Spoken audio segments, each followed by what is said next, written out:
এবার বনগাঁয় দেখুন, ক্রেতা জিনিস কিনেছেন, 2 লক্ষ টাকার জিনিস কিনেছেন, কিন্তু টাকা না দিয়ে হাওয়া। অনলাইনে আবার এটাও কি সম্ভব? কিভাবে সম্ভব হলো? কিভাবে জিনিস নিয়েও টাকা না দিয়ে হাওয়া হয়ে গেলেন? সরাসরি চলে যাব প্রতিনিধি অনিরুদ্ধর কাছে।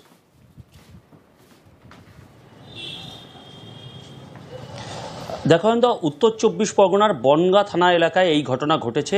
বনগাঁর মনতোষ দাস নামে এক ব্যক্তি গোবরডাঙ্গার ব্যবসায়ী অমিত চৌধুরীর কাছে গত চলতি মাসের 12 তারিখে ইঞ্জিন ভ্যানের সামগ্রীর অর্ডার দিয়েছিল ফোন মারফত।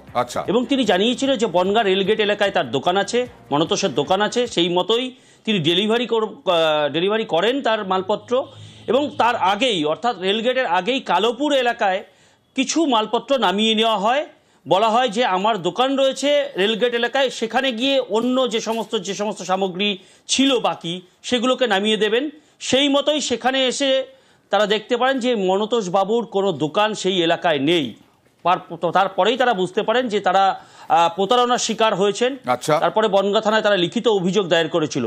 বুধবার সন্ধ্যায় বনগাঁ থানার পক্ষ থেকে এই মনতোষ দাসকে নাগেরবাজার এলাকা থেকে গ্রেপ্তার করে এবং যে সমস্ত সামগ্রী এই ব্যবসায়ীর কাছ থেকে অর্ডার দিয়ে নিয়েছিল সেই সামগ্রী উদ্ধার করেছে পুলিশ এবং ধৃত মনতোষ দাসকে আজ পুলিশ হেফাজতের আবেদন জানিয়ে বনগাঁ মহকুমা আদালতে পাঠিয়েছে বনগাঁ থানার পুলিশ। বেশ। আর দেখুন, হুমায়ুন কবির অভিযুক্ত সিভিক ভলান্টিয়ার। কেন? পুলিশ পরিচয় দিয়ে অপহরণের অভিযোগ, 8 জন গ্রেফতার। এই সিভিক ভলান্টিয়ার সহ 8 জন সিভিক ভলান্টিয়ার সহ 8 জন গ্রেফতার। ব্যবসায়ী লালচাঁদ শেখকে অপহরণের অভিযোগ। খবর পেয়েই ব্যবসায়ীকে উদ্ধার পুলিশের। কেন এরকম প্ল্যান করা হলো, চক্রান্ত করা হলো, তারপরে পুলিশই বা কিভাবে উদ্ধার করলো, সবটা জানবো। বহরমপুর থেকে রয়েছেন আমাদের প্রতিনিধি প্রণব।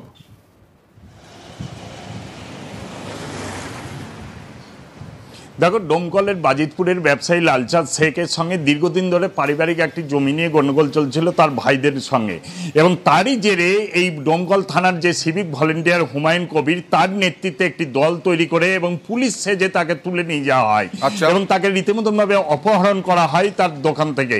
তারপরে কৃষ্ণনগরের কাছে একটি জায়গাতে তাকে আটকে রাখা হয়। তারপরে পরিবারের পক্ষ থেকে ডোমকল থানায় অভিযোগ করা হয় এবং তারপরে পুলিশ তদন্তে নেমে দেখা যায় যে ওই ব্যবসায়ীকে অপহরণ করা হয়েছে এবং 3টে গাড়ি, যে গাড়িগুলিতে পুলিশ স্টিকার লেখা লাগানো রয়েছে, তারপরে কিন্তু তাদেরকে সেই ব্যবসায়ীকে উদ্ধার করে এবং ওই হুমায়ুন কবির সহ 8 জনকে কিন্তু গ্রেপ্তার করেছে এবং তাদেরকে আজকে বহরমপুর জেলা জজ আদালতে তোলা হয়েছে। অভিযোগ ছিল 8 জনের বিরুদ্ধে, 8 জনকেই গ্রেফতার করা হয়েছে।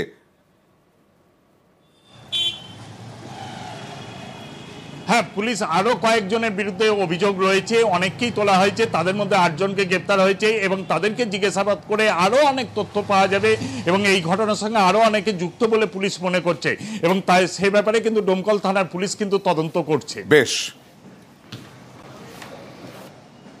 আমার ভাই গাড়ি চালাতে অনেক সময় থানার গাড়ি চালায়, আইসি সাহেব বা অন্যান্য পুলিশ আধিকারিকরা অন্য সময় যায় আমার ভাইয়ের গাড়ির সাথে। তো রীতিরকম কালকেও এই ঘটনাটা সেম ঘটনা ঘটেছে। হুমায়ুন বলে একটা ছেলে থানার সিভিক, সে গাড়ি ভাড়া করেছে। গাড়ি ভাড়া করে এখন হুমায়ুন বলেছে তুই কিলোমিটার হিসেবে ভাড়া নিস, তোকে যেখানে নামাতে বলবে তুই সেখানে নামিয়ে দিবি, তুই আমার কাছে ভাড়া নিয়ে নিবি। আমার ভাইকে রাত্রি 10টার দিকে আমার বাড়ি থেকে নিয়ে এসছে। আমার ভাইকে পুরো চক্রান্ত করে ফাঁসানো হচ্ছে। এর পরিপ্রেক্ষিতে টোটাল দায় হুমায়ুন। আমাদের মুদিখানার দোকান আছে, ও দোকানেই ছিল। হঠাৎ করে গাড়ি যাই আপনার 4 জন নেমে অমনি হচ্ছে যে তুলে চলে আসে জোর জবরদস্তি, যে থানায় আসো বলে জলদি চলে আসে। যদি তারপরে আমরা থানায় আসি খোঁজ করে দেখি যে থানায় নাই। থানার অফিসাররা ফোন করলো অন্য থানায়, বললো ওখানে ওদের ডিউটি নাই কোথাও। গাড়ি উদ্ধার করে আসলো, 2টো ড্রাইভার লেখলো, তারপরে না আমার স্বামীকে উদ্ধার করে নিয়েছে। হুমায়ুন হচ্ছে কি যে আপনার লোক ভিড়ি কিডন্যাপ করেছে, কিন্তু আসল কে হচ্ছে কি যে এখনো জানতে পারা যায়নি। হুমায়ুনটা কে? হুমায়ুনটা থানা সেবিক। জেলার নাম পাল্টাচ্ছে কিন্তু ছবিটা একই। জলপাইগুড়ির পর এবার আলিপুরদুয়ারেও জমিতে ব্যাপক ক্ষতি, সবজি চাষে ব্যাপক ক্ষতি আলিপুরদুয়ারে। আলিপুরদুয়ারের তোরসার চর এলাকায় বেগুন চাষে ব্যাপক ক্ষতি। কথা বলবো প্রতিনিধি রাজকুমারের সঙ্গে। রাজকুমার, কিছুক্ষণ আগে শান্তনুর সঙ্গে কথা বলছিলাম, জলপাইগুড়িতে 14,000 হেক্টর জমি নষ্ট হয়ে গেছে, এখানে কি অবস্থা?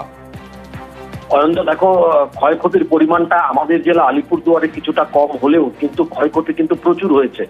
আলিপুরদুয়ার জেলাতে মূলত কুমারগ্রাম, আলিপুরদুয়ার 1 নম্বর ব্লক এবং বীরপাড়া মাদারিহাট ব্লক, এই 3টে ব্লকে ক্ষতি হয়েছে। মূলত আমরা আলিপুরদুয়ার জেলা প্রশাসন সূত্রে যেটা জানতে পারছি যে প্রায় 350 বিঘার সবজি কিন্তু আলিপুরদুয়ারে ক্ষয়ক্ষতি হয়েছে এবং প্রায় 100 বিঘে যে ধানের চাষাবাদ সেটাও নষ্ট হয়েছে।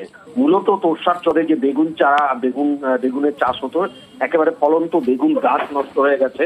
তোরসার চরের বেগুনের কিন্তু বেশ সুনাম রয়েছে বিভিন্ন জায়গায়, সেই বেগুন একেবারে ফলন্ত বেগুন গাছ নষ্ট হয়ে গেছে। শুধু তাই নয়, আলিপুরদুয়ার 1 নম্বর ব্লকের যে শাহকুমার এলাকা এবং কুমার গ্রামে প্রচুর ধানের ক্ষতি হয়েছে। এই সমস্ত ক্ষয়ক্ষতির কিন্তু হিসেব করছে প্রশাসনের পক্ষ থেকে এবং কৃষকদের কিভাবে ক্ষতিপূরণ দেওয়া যায় তারও প্রক্রিয়া শুরু হয়েছে। ধান ক্ষতি হয়েছে, তারপরে সবজি ক্ষতি হয়েছে, কালাই ক্ষতি হয়েছে। আচ্ছা, কত বিঘা জমি? 5 বিঘা। আর অন্যান্য ফসল? অন্যান্য ফসল 2 বিঘা 3 বিঘা সব নষ্ট হয়ে গেছে।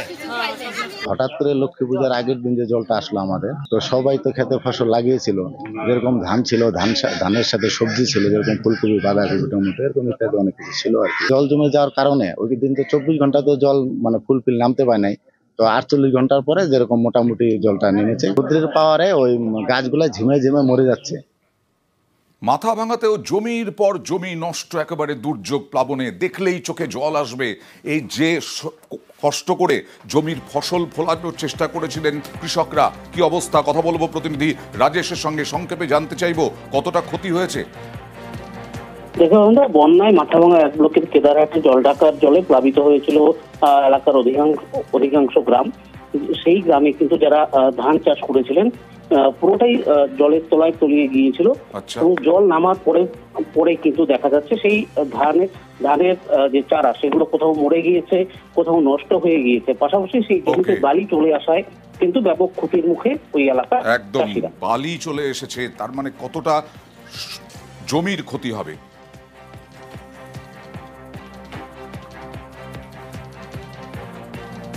রোহিণীর রাস্তা ধসে এইভাবেই ক্ষতিগ্রস্ত হয়েছিল, সেই রাস্তা সংস্কারের কাজ শুরু হয়েছে। ধসে ক্ষতিগ্রস্ত রোহিণী রোড, শিলিগুড়ি ও দার্জিলিং সংযোগকারী রোহিণী রোড, জোর কদমে রোহিণী রোড সংস্কারের কাজ।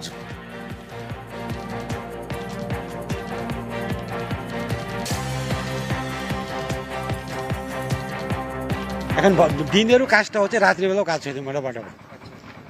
কতদিন লাগবে মনে করে? মোটামুটি 1.5 মাস মানে কমপ্লিট হয়ে যাবে। ওই নিচে আছে আমার 35 মিটার, তাহলে লেন্থ হলো এটা 50 মিটার লেন্থ পড়ে। মানে দিনের বেলা কাজ করছি আমরা, আর রাত্রিবেলাও করছে নাইট 11 পর্যন্ত। মানে তাড়াতাড়ি হচ্ছে কাজটা। হ্যাঁ, 1.5 মাস টার্গেট। যদি আমরা ওয়েদারে সাথ দিয়ে আমরা 1.5 মাসের মধ্যে এটা কমপ্লিট করে দিব স্যার। সাম্প্রতিক বৃষ্টিতে ক্ষতিগ্রস্ত হয়েছে এই শিলিগুড়ি ও দার্জিলিং সংযোগকারী রোহিণী রোড। প্রায় 50 মিটার রাস্তা সম্পূর্ণভাবে কিন্তু ধসে গেছে এবং নিচে প্রায় 35 থেকে 40 মিটার রাস্তা একেবারে মিশে গেছে কিন্তু ধসে। স্বাভাবিকভাবেই এই রোহিণী রোড দিয়ে আপাতত যানবাহন চলাচল পুরোপুরি বন্ধ। শিলিগুড়ি এবং দার্জিলিংয়ের মধ্যে আপাতত গাড়ি চলাচল করছে 2টি রোড দিয়ে, একটি ভায়া তিনধারিয়া মহানদী 110 নম্বর জাতীয় সড়ক অর্থাৎ হিলকা রোড দিয়ে, অন্যটি পাংখাবাড়ি রোড। আর এই রোহিণী রোড তার সংস্কারের কাজ কিন্তু হাতে দিয়েছে জিটিএ।